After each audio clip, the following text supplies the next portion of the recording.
I don't have enough for Taco Bell, but what I do have pleases me greatly. This is the best of Dragon Magazine Volume 2. And I dug this up. I finally found some of the stuff that I used from, I normally use in my collection of books and magazines. And this has served me well over the years. I think I've had this ever since the 80s. And this has one particular article that I love to use. It's got the anti-paladin in it, or paladin, however you prefer to pronounce it.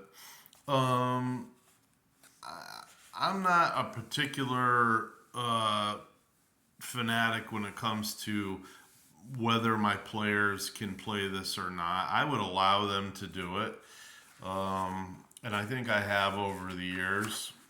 But that's not really what interests me.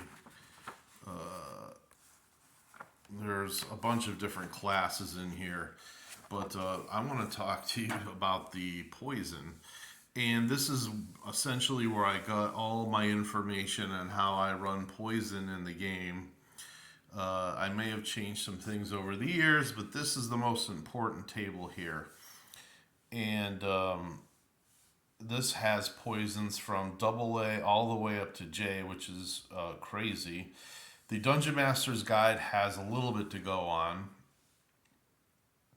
but these poisons here would be very, very expensive, especially after the C poison. For instance, D has typical, like five typical ways that it can be used in the game. 4 die 8, 6 die 6, and so on, 4 die 10, 5 die 8, and so on, all the way up to J, which is 91 to 100 points of damage. You've got 12 die 8, you've got 16 die 6, and 10 die 10. So that's really crazy. That some of these poisons would be so expensive and hard to make that I've never used them. And of course, I've had assassins in the game over years, and you have to have them take a few months off for them to learn how to use the poison to begin with. Meanwhile, they're using another character. So the poison, the poison types are all listed here. And you've got ingested, you've got water soluble, which is the type that is applied, basically painted onto blades, and it dries. You can put up to three layers over one another. I think I had to come up with that rule myself. So while you use one, it chips off, another layer is beneath that. Now you've got skin contact.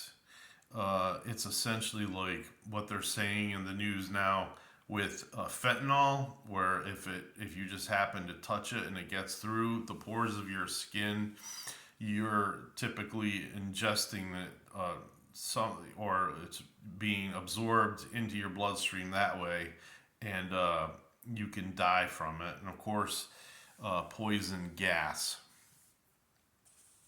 So there's some other things that I came up with, but this right here, even if you just save my video, you've got a good article there. There's also the politics of hell. It's got the stats for Satan and all that, but I don't know if I recommend using that. That's kind of ridiculous. But then again, hey, it's the game. Whatever you want to use, that's the whole point. Um, oh, There's an article here called "The Blueprint for a Lich," and it says what a wizard or cleric has to do to become one, and essentially, there's a small chance of them surviving even that. There's all sorts of good articles in this. Good versus evil, vampires, what food should cost at inns and taverns. That's not really a big deal, but all these magazines have some good articles in them. But I recommend this one. I think the most, Volume 2. Have a great day.